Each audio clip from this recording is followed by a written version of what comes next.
My presentation has to do with the ECDIS. And I will basically start from the beginning.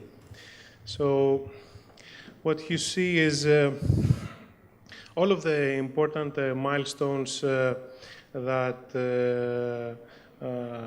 we have seen in the maritime industry since the beginning of the 20th century. So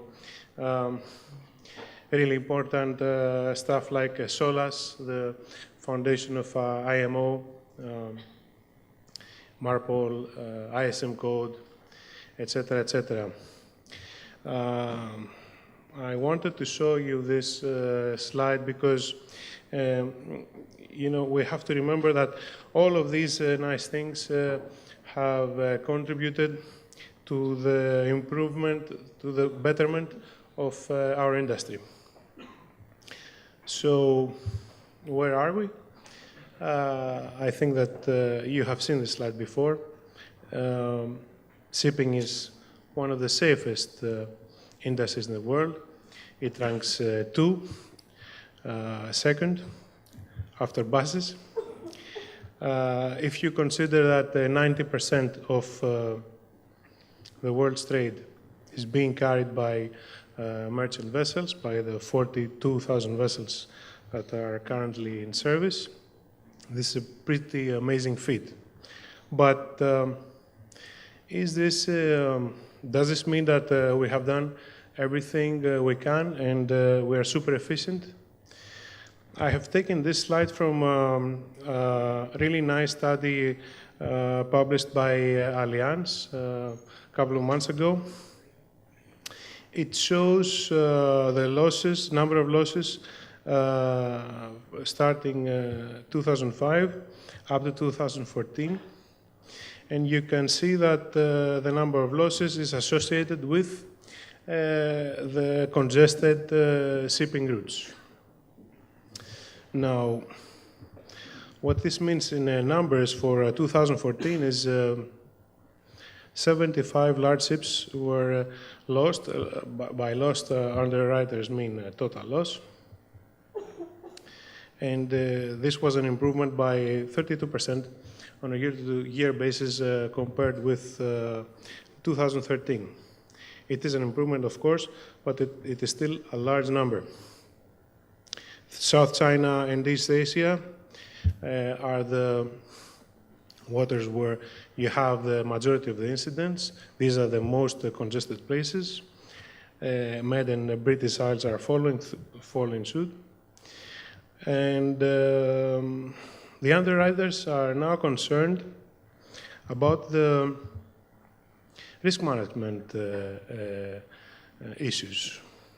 They have prepared studies where, well, resulting from the sizes of the really large vessels that are now in service, the mega containers, the ultraviolet ships, one single incident can exceed 1 billion loss. This is a pretty significant loss.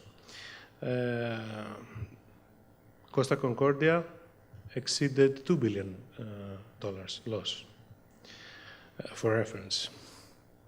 Another important thing is that although I'm coming from, I represent FURUNO, who is a marine electronics maker, our hardware are meant to assist the human factor. The human factor is key. The human factor is really important, and we cannot over-rely on the existing technology. Another growing concern is cybersecurity and cyber protection, and it is a topic which will puzzle all of us in the years to come, since now the vessels are connected with the offices, and there are a number of safety-related concerns. What's the big picture with ECDIS? The goal is simple: to improve the safety of navigation and to reduce errors. The Nautical Institute says that around 60% of collisions and groundings are caused by human error. And ECDIS is coming along in order to try and reduce this kind of incidents. Where are we now? You have all seen, I'm sure, a number of times the graph coming from the Admiralty, British Admiralty, showing the carriage requirement schedule. But what is really important for us to see is that as of today, almost 60% of the ships in service are using ECDIS. So this means that we are on track. All of the new building ships, tankers, have already dealt with the carriage requirement, and cargo ships, containers, are the ones left to go. This is a milestone for another milestone. If you remember the first slide I showed you for the maritime industry, because we are moving from the paper charts to the digital navigation era. What are the challenges? I would like to talk about that because for those of you that have already gone through the exercises, you have seen that this is an exercise where it involves all of the departments in a shipping office, operations, technical, crewing. It involves sitting together and really focusing on management of change, of changing of the mentality. But then how do we go about that? First, we have to select a user-friendly hardware. A hardware where the operator has nice functionalities and it is really simple to use. We have to go and select a maker with global presence. It is self-explanatory why. When it comes to training, training should be easily available wherever your offices are, both for initial training as well as for refreshment in the years to come. Then, of course, we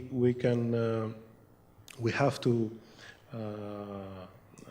check the hardware specs and also the real availability and capability of the hardware maker to sit down with the ship operator and commit to a specific roadmap for a fleet-wide installation. We're not talking about only the decision of the hardware. It's the installation, the training, the charts. It's a complex project. Of course, hardware has to comply with all of the latest requirements. It should be compatible with the cartography service providers, the major players. So it gives you a variety of options. And of course, display additional overlay information as necessary. Now, as I said earlier, this kind of project has to do with the change of mentality, and we are here to assist. You have to define what are the differences between paper navigation and electronic navigation, differences like what is raster chart, what is ENC, what is official and unofficial data, flag requirements per case, phasing policy, and then, of course, select the ECDIS maker and ENC provider, arrange the generic and type-specific training, and etc., etc. Proceed with the familiarization and current evaluation. That's all from my part. I want to thank you for your attention, and I'm available for questions.